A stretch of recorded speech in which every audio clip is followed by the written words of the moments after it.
British media has always defended the vitriol coverage that Meghan has received compared to Kate, which they say are equal. However, I have gathered a significant amount of articles showing the double standard of media coverage that Meghan received compared to Kate, and they are significantly different. The evidence shows that the British media was sympathetic to Kate, while vile and vitriol towards Meghan. Plain and simple. And these articles will demonstrate that. For example, let us look at these two articles that were written about Kate and Meghan, particularly when Meghan held her baby bump. This is what the article said about Meghan. Why can't Meghan Markle keep her hands off her bump? Experts tackled the question that has got the nation talking. Is it pride, vanity, acting, or new age bonding technique? Now, let's pay attention to the British media as Kate holds her baby bump. This is what they said in an article. Not long to go, pregnant Kate tenderly cradles her baby bump while wrapping up her royal duties ahead of maternity leave, and William confirms she's due any minute now. It doesn't take a rocket scientist to see that the British media has a disdain for Meghan because she cannot even hold or touch her baby bump, something that she is creating. She has to be void of it. However, Kate now, who is in touch with humanity, who is maternal, tenderly holds her baby bump. Now, I don't know if you guys remember Meghan and Harry's first royal tour. However, on that tour, Meghan was in New Zealand at an event, and she put her hand in her pocket innocently. I mean, I don't know what pockets are for other than to put your hands in them. And the British media lost it when she did that. This is what they said. Step too far. Meghan Markle slammed for putting her hands in pockets.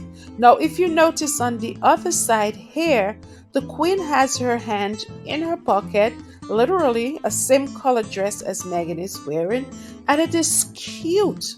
So the Queen can do it, but Meghan cannot do it. Do you see the double standard here? Not even avocado that Meghan could eat in England without being criticized for it. This clearly shows that the British media had a vendetta against Meghan. And to think about it, here she is, pregnant in a country that is not hers, newly married, just starting out a family, and she was under attack. Let's listen to how the British media alluded to an avocado that was given to Prince William for Kate. Kate's morning sickness cure? Prince William gifted with an avocado for pregnant Duchess. Now let's listen to what they have to say about Meghan eating avocado. Meghan Markle's beloved avocado linked to human rights abuse and drought, millennial shame. Isn't that interesting that Kate can eat avocado as a cure for her morning sickness, whereas Meghan eating avocado is destructive to human beings? I kind of get the feeling that Sarah Vine is envious of Meghan, because how can one individual expend so much energy on another woman like this? It must be that she wants something that woman has. Sarah, give it up. Just give it up. You know, it is very challenging for members of the British media to hide their true feelings about Meghan. And we can clearly see it here in an article that Sarah Vine wrote titled, My Memo to Meghan Markle Following Her Vogue Editorial. We Brits prefer true royalty to fashion royalty. I say Sarah is envious of Meghan because here Meghan is editing a whole magazine. Not any old magazine, but Vogue to boot. And here Sarah is stuck writing articles for the fail. I will double down on the fact that Sarah is truly envious of Meghan because here she is writing an article about Kate's fashion sense, who we all know cannot dress herself, who looks frumpy and antiquated. She said, how Kate went from drab to fab, from eyebrows and Pilates to a new style guru. Our experts reveal the Duchess of Cambridge's secrets to looking sizzling. Are you kidding me, Sarah? Do you need some glasses? Or do you need to fix your contact lenses? Everybody knows that Meghan is a fashion icon and Kate is dowdy. But leave it to the British media to knock down Meghan and uplift Kate. It is so shameful and obvious that clearly they have a vendetta, as I said, against Meghan. The British media, I don't know where they're coming from at times. They will do whatever it takes to uplift Kate and put down Meghan. This is what they wrote in an article titled, Kate's stylish coat coordinated perfectly with the Queen. Are you kidding me? I don't know if I need a pair of glasses like Sarah Vine needed, but looking at the Queen and Kate's coat, I see something totally different. I see the Queen is wearing something like aquamarine and Kate is wearing a coat that looks like jeans. I don't know, but I do not see any coordination. Sorry. In comparison, they wrote this article about Meghan. How Meghan Markle's confusion over a hat nearly got her into big trouble with the Queen. Now, are they saying that Kate can coordinate with the Queen and Meghan doesn't know how to put on a hat that can coordinate with the Queen? Crazy. As I've always said, these people are desperate and are grasping at straws because what I know about Meghan and the world knows about her is that she's a fashion icon.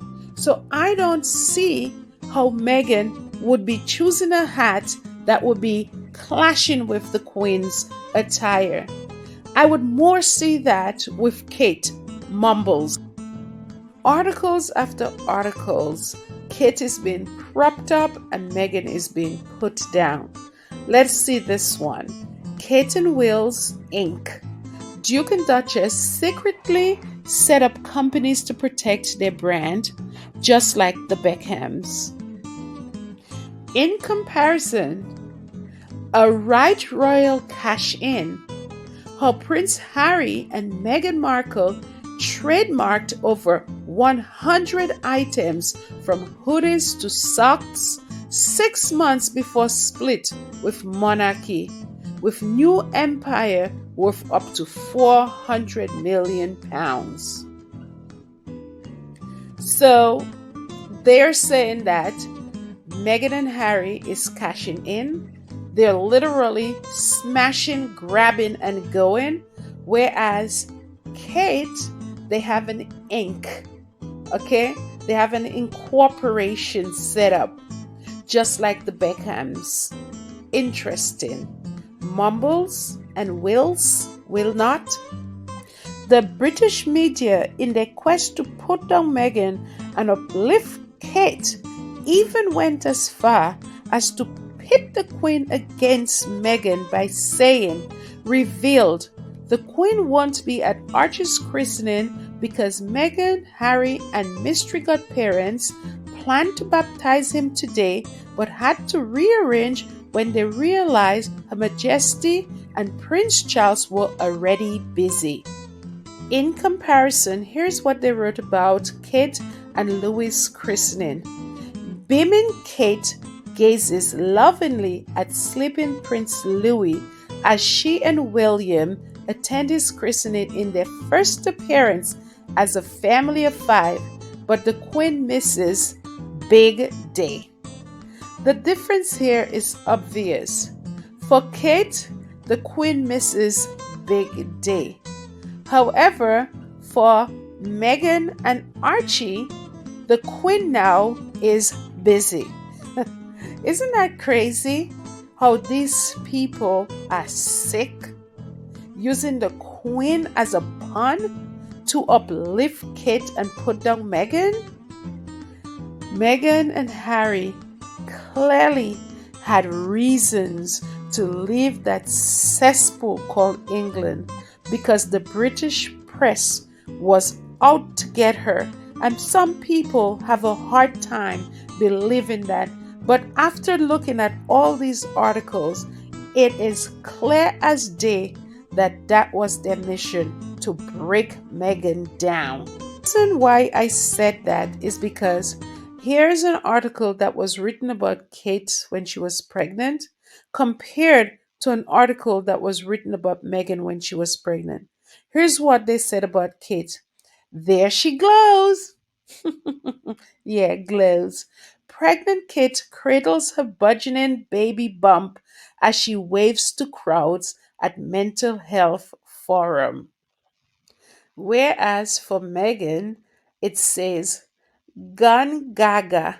Meghan Markle's constant bump holding is just for a photo op, and she should take her baby bump Barbie act down a notch, critics slams. Now, here's what the fine print down here says. Joe Elvin said that Meghan holding her baby bump seems contrived. The pettiness of these articles are what is contrived, Joe Elvin. That a woman holding her baby bump, you are saying to her that she is baby bump Barbie, or she has gone gaga, she's gone crazy. I think you are actually projecting, Joe Elvin. Where's your sense, woman? When Kate got married, she had a bouquet of flowers that the press had wonderful things to say about. Here's what they said. Why you can always say it with flowers.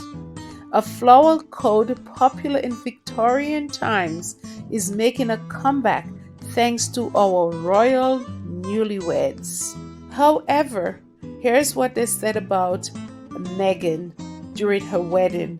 Mind you that she and Kate has the same flowers. They said, royal wedding, how Meghan Markle's flowers may have put Princess Charlotte's life at risk. Are you kidding me? Clearly, there's a double standard here. Every time I turn on my television, I hear the British media saying that Harry and Meghan are whingers, but the real whingers here are the British media. They even whinged about when Harry and Meghan decided to spend Christmas with their family as opposed to being at Balmoral. Even though Kate did the same thing, they didn't have anything to say. Clearly, the British media has been on a campaign to smear Meghan, and here's what they said when Kate decided to spend time with her family, the Middletons, compared to Meghan. Carol wins Granny War. Duke and Duchess of Cambridge will spend second private Christmas with Middleton family rather than joining the Queen at Sandringham. So when Meghan decided to spend time with her family and not with the Queen, this is what they said. Doesn't the Queen deserve better than this baffling festive absence? Richard K. examines the impact of Prince Harry and Meghan Markle's decision not to spend Christmas with the royal family. The British media has certainly lost their minds. Here are two articles, one talking about Prince Harry, the other Prince William. And when William spoke about Harry's mental health, it was okay for them to lose the tradition of having a stiff upper lip. But when Harry speaks his mind, there's a problem. Here are the articles. First, William's stiff upper flip. Prince William blasts monarchy's stiff upper lip tradition and backs Harry's admission of his mental anguish after death of Mother Diana. Harry's royal riffs. Prince Harry and Meghan ditch British stiff upper lip. Is this a good thing? Son, parents, and kids are torn. You see the double standard that I'm talking about here. When William speaks of Harry's mental health, it is okay for him to break with tradition. But when Harry speaks, it is a negative thing. Just like when Harry spoke in his book, talking about his story, talking about his truth, the press has an issue with it. But no, they have no problems with Williams. Finally, we all know that the palaces in England were built hundreds of years ago, and they're really not lived-in spaces. So we can assume that they would have a musty odor. So here are two articles that were written about Meghan and Kate. Clearly, we already can anticipate that one article written about Meghan is to put her down and the other to uplift Kate. So I'll read what they said about Meghan first. Kicking up a stink, dictatorial bride Meghan wanted air fresheners for musty 15th century St. George's Chapel, but the palace said no. Now let's read Kate's. P.S. How Kate scented the Abbey. It was reported that new Duchess of Cambridge requested her favorite scented candles and toiletries from luxury fragrance brand Jo Malone be delivered to scent the Abbey.